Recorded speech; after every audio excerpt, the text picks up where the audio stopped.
the positive mental attitude that you've spoken about previously. The context there was, I think, your amazing penalty statistics. You also referred to it as having the right mentality. Yep. If you were going to attempt to teach someone about that, either the positive mental attitude or the mentality, how would you share that principle? Well, I think first and foremost, you need to understand whether the person that you're trying to teach actually wants to be there in the first place. So the first thing you have to find out about somebody is when a penalty is given, how does it make them feel? That's the first question that I would ask if I was going to teach anybody, because if they give you the wrong answer on that, then there's not a lot of point in teaching them, because if their mind isn't in the right place before they go to take the penalty, it's not really going to work out very well for them. An example of that is going to be what, fearful or excited? Would you say that's accurate? Yes, I would say excited with a little bit of nervousness thrown in. Okay. And let's say they are fearful. What do you do? Tell them not to take penalties. You got to get somebody else in the team who wants to be in that position, because if you're fearful when a penalty is given, that's completely the wrong reaction, puts you in the wrong frame of mind straight away.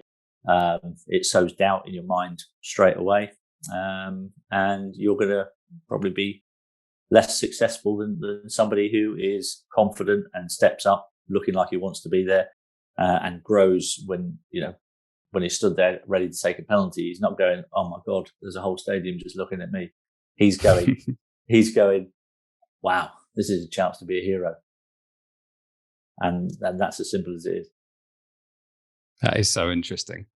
At the same time, I use the penalty as a bit of a metaphor, as for, like, I don't know, let's say you find like an opportunity or something.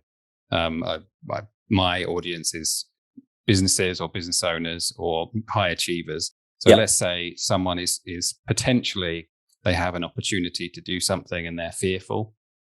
What do you say to them? I would say that's when I would suggest that the rational brain takes over, and you check out all the pros and the cons, and you list them one side next to each other, and you take a look at them and go, right, what are the odds? What's looking in my favour and what's not? That is a bit of a luxury you get before when you don't have to take a penalty, right? So you can't write your pros and cons before you go and take a penalty. No, definitely not. And it's interesting because there's a lot of analysis that is done now in the modern game, where people will study what the goalkeeper does when he's facing penalties. And what's really interesting is that they're all focused on that. But given that I had one of the most successful penalty records in the world, it would probably surprise people when I say I never once looked at what the goalkeeper was doing.